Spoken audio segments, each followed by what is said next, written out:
12,999 টাকা অথবা রাউন্ড ফিগারে 13,000 টাকায় ফ্ল্যাগশিপ ডিজাইনের সাথে Realme C33 স্মার্টফোনটা লঞ্চ হয়ে গিয়েছে বাংলাদেশের মার্কেটে। আর এই ফোনটার 4টা ভালো দিক এবং 3টা বাজে দিক সম্পর্কে জানাচ্ছি আজকের এই পুরো ভিডিও জুড়ে। এছাড়া এর থেকেও হাজার গুণে বেটার কোন স্মার্টফোনটা বাংলাদেশে পাওয়া যাচ্ছে 13,000 টাকায় সেটাও জানিয়ে দেব এই ভিডিওতে। সর্বপ্রথমে ভালো 4টা দিক সম্পর্কে জানাচ্ছি। Realme C33 স্মার্টফোনটার ব্যাকে যে 50 মেগাপিক্সেলের ডুয়াল ক্যামেরা সেটআপ রয়েছে সেটা কিন্তু মারাত্মক লেভেলের। মানে হচ্ছে গিয়ে বাংলাদেশের মার্কেটে বর্তমানে এই বাজেট রেঞ্জে এত ভালো ক্যামেরা সেটআপ নেই। যদিও কিনা এই ফোনটার দ্বিতীয় ক্যামেরা হিসেবে 0.3 মেগাপিক্সেলের একটি ফালতু ক্যামেরা সেটআপ রয়েছে, তারপরও 50 মেগাপিক্সেলের প্রাইমারি লেন্সটা দ্বারা খুব ভালো ছবিগুলো তুলতে পারা পসিবল হবে দিনের বেলায়। এই ফোনটার HDR অর্থাৎ ডাইনামিক রেঞ্জ খুব ভালো। এছাড়া কালার ক্যালিব্রেশনও কিছুটা পাঞ্চি টাইপের, যেটা কিনা সকলেই পছন্দ করেন। যখন কিনা এই ফোনটা দ্বারা ছবি তুলবেন তখন ভিউ ফাইন্ডারে অতটা ভালো না লাগলেও ছবি ক্লিক করার পরে খুব ভালো ছবি তুলতে পারা যাবে এই ফোনটি দ্বারা। এছাড়া ব্যাক ক্যামেরার ভিডিও কোয়ালিটি কিছুটা চালিয়ে নেওয়ার মতোই। ওকে, C33 স্মার্টফোনটার দ্বিতীয় ভালো দিক হচ্ছে গিয়ে এই স্মার্টফোনটির চিপসেট।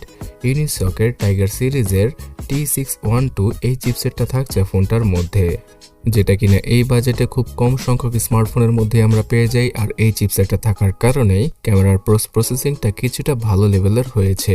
এছাড়া এই স্মার্টফোনটার চিপসেটটার জন্য আপনারা রেগুলারলি ইউজ করে এই স্মার্টফোনটা দ্বারা খুব ভালো একটা এক্সপিরিয়েন্স পেয়ে যাবেন। তাছাড়া গেমিংয়ের কথা বলতে গেলে যারা কিনা লাইট ওয়েট এবং মিডিয়াম গ্রাফিক্সের গেমগুলো টুকটাক খেলে থাকেন ফোন দ্বারা, তাদের জন্য C33 স্মার্টফোনটি। পাবজি গেমটা আপনারা 10/2 40 FPS প্লে করতে পারবেন, আর ফ্রি ফায়ার গেমটাও মিডিয়াম গ্রাফিক্সে রেখে স্মুথলি খেলা যাবে। তবে একটা গেমিং ডিভাইস হিসেবে এই C33 স্মার্টফোনকে নেওয়া কিছুটা বোকামি হবে।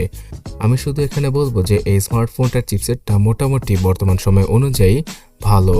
তাছাড়া C33 স্মার্টফোনটা কেনার 3 নাম্বার রিজনটা হচ্ছে গিয়ে এই ফোনটার software experience. Realme UI S এর পাশাপাশি এখানে ইউজ করা হয়েছে Android 12কে আউট অফ দ্য বক্স, আর আগামীতে Android 13 এর আপডেটও প্রোভাইড করতে পারে Realme এখানে। Realme UI S হচ্ছে গিয়ে একটা লাইটওয়েট UI অর্থাৎ ইউজার ইন্টারফেস। এখানে অনেক হেভি টাস্কগুলোকে একদম কিল করা হয়েছে। মানে ফোন চালানোর জন্য যতটুকু প্রয়োজন ততটুকুই কাস্টমাইজ করা হয়েছে এই স্মার্টফোনটার ইউজার ইন্টারফেস অথবা সফটওয়্যারকে। আর এই কারণেই অল্প র্যামের মাধ্যমেও খুব ভালো একটা এক্সপিরিয়েন্স পাওয়া যাবে Realme C33 স্মার্টফোনটা দ্বারা। এখানে রেগুলারলি আপনারা সফটওয়্যার আপডেট পেয়ে যাবেন, আর সিকিউরিটি প্যাচের আপডেটটা 2 বছর পর্যন্ত প্রোভাইড করবে Realme। সো একটা ভালো সফটওয়্যার এক্সপিরিয়েন্স পাওয়ার জন্য Realme C33 স্মার্টফোনটা আপনারা চোখ বুজে নিতে পারেন। আর এই স্মার্টফোনটার 4 নাম্বার ভালো দিক হচ্ছে গিয়ে এর ব্যাটারি ব্যাকআপ। 5000 mAh এর হিউজ ব্যাটারির সাথে আসে Realme C33 স্মার্টফোনটা, যেখানে কিনা একদম নর্মালি 10 ওয়াটের চার্জিং স্পিডকে প্রোভাইড করা হয়েছে।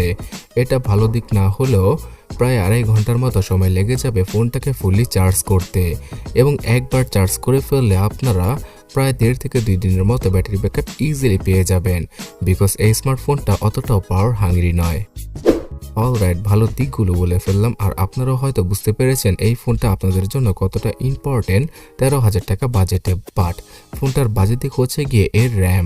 মাত্র 332 ভার্সনের সাথে বাংলাদেশের মার্কেটে লঞ্চ করা হয়েছে C33 স্মার্টফোনটা, যেখানে কি না ল্যাগের দেখা কিছুটা কম পাওয়া যাবে এর ইউজার ইন্টারফেসের জন্য। কিন্তু বর্তমান সময়ে ফেসবুক, ইনস্টাগ্রাম, টুইটার অথবা দারাজ, বিকাশের মতো অ্যাপগুলো ইউজ করতে চাইলে একসাথে অবশ্যই 4GB র্যামের অভাবটা আপনারা সব সময় অনুভব করবেন। তাই অবশ্যই 14,000 টাকা বাজেটে যদি এই ফোনটার 4GB র্যামের ভার্সনটা লঞ্চ করা হতো তাহলে আমরা আরও বেশি হ্যাপি হতে পারতাম, আর তখন 4GB র্যামের ভার্সনটাই আমি সবসময় আপনাদের রিকমেন্ড করতাম। ফেসবুক লাইট, ইনস্টাগ্রাম লাইট সহ বিভিন্ন ধরনের লাইট ওয়েট অ্যাপগুলো ইউজ করলেই ফোনটা দ্বারা আপনারা সুবিধা করতে পারবেন। আর 32GB ইন্টারনাল মেমোরি হয়তো বর্তমান সময়ে অনেকের কাছে কমই মনে হবে। তাছাড়া বন্ধুরা এই ফোনটাতে রয়েছে শুধুমাত্র 5 মেগাপিক্সেলের সেলফি ক্যামেরা। যদি Realme এখানে কস্ট কাটিং না করে কমপক্ষেও 8 মেগাপিক্সেলের হাই রেজলিউশনের সেলফিকে ইউজ করতো তাহলে আরও কিছুটা বেটার হতে পারত। বর্তমান জেনারেশন সেলফি ক্যামেরা দ্বারা অনেক বিভিন্ন ধরনের কাজ করে থাকে। অনলাইনে মিটিং করা অথবা শ্রেণীকক্ষের ক্লাস করা সবকিছুই কিন্তু এই সেলফি ক্যামেরা দ্বারা হয়ে থাকে। তাই 5 মেগাপিক্সেলের সেলফি ক্যামেরা দ্বারা অতটা ভালো কোয়ালিটিও পাওয়া যাবে না। টুকটাক কাজ চালিয়ে নেওয়ার মতো এই সেলফি ক্যামেরাকে ইউজ করা হয়েছে ফোনটার ফ্রন্টে। এছাড়া এই স্মার্টফোনটাতে সেই আগের মতোই মানে রিয়েলমির যে বাজেট ক্যাটাগরির স্মার্টফোনের ডিসপ্লে রয়েছে 6.5 ইঞ্চির এইচডি প্লাস রেজলিউশনের ডিসপ্লে, সেটাকে ইউজ করেছে রিয়েলমি আবারও, যার জন্য কিনা শার্পনেসে হয়তো আপনারা ঘাটতি পাবেনই। তবে বর্তমান সময় অনুযায়ী 2022 সালের শেষ দিকে এসে অবশ্যই এখানে 90 হার্জের স্মুথনেস অথবা রিফ্রেশ রেটকে ইউজ করলে ফোনটা চালিয়ে কিছুটা মজা পাওয়া যেত। বর্তমানে টেকনো অথবা শাওমির বেশ কিছু স্মার্টফোনে এই অল্প বাজেটের মধ্যে হায়ার রিফ্রেশ রেট অথবা ফুল এইচডি প্লাস রেজলিউশনের ডিসপ্লেকে আমরা পেয়ে যাই। তো এখানে ডিসপ্লে সেকশনে কোনো আপগ্রেডই করতে পারেনি রিয়েলমি, একদম নর্মাল কোয়ালিটির ডিসপ্লেকে আবার ইউজ করা হয়েছে 13,000 টাকা বাজেটের একটা স্মার্টফোনে। তাছাড়াও আরও একটা ব্যাপার, এই 2022 সালের শেষ দিকে এসে রিয়েলমি এখনও এই ফোনটাতে মাইক্রো ইউএসবি পোর্টকে ইউজ করেছে ফোন চার্জ দেওয়ার জন্য অথবা ডাটা ট্রান্সফার করার জন্য, যেটা আসলেই হাস্যকর। Otherwise side mounted fingerprint scanner এবং স্টাইলিশ ডিজাইনের জন্য অনেকেই অফলাইন মার্কেটে C33 স্মার্টফোনটা 13,000 টাকায় পারচেস করে ফেলবেন। এছাড়া দারাজে এই ফোনটা কিছুটা ডিসকাউন্টে পাওয়া যাবে। সো শুধুমাত্র ডিজাইনকে না দেখে আপনারা যদি এর থেকে ভালো একটা স্মার্টফোন কিনতে চান, যেখানে কিনা 6000 mAh ব্যাটারি আর 4GB র্যাম রয়েছে স্ন্যাপড্রাগন 680 চিপসেটের সাথে, তাহলে রেডমি 10C স্মার্টফোনটা নিতে পারেন। রেডমি 10C স্মার্টফোনটার ইন্ডিয়ান ভার্সনটার নাম হচ্ছে গিয়ে রেডমি 10, আর সেই ফোনটা বর্তমানে বাংলাদেশে আনঅফিশিয়ালভাবে এই 13,000 টাকায় পাওয়া যায়। তো আমি মনে করি সেটাই আপনার জন্য বেটার হবে। তবে অফিসিয়ালভাবে আপনি যদি একটা সেকেন্ডারি ডিভাইস কিনতে চান অথবা মা বাবার জন্য একটা ডিভাইস কিনতে চান, তাহলে C33 স্মার্টফোনটা রিয়েলমির যে কোনো আউটলেট থেকে আপনারা কিনতে পারবেন। এছাড়াও 15,000 টাকার মধ্যে সেরা ফোনগুলো সম্পর্কে জানতে এই ডান পাশের ভিডিওটাতে ক্লিক করতে পারেন অথবা কমেন্ট সেকশনটা চেক করতে পারেন।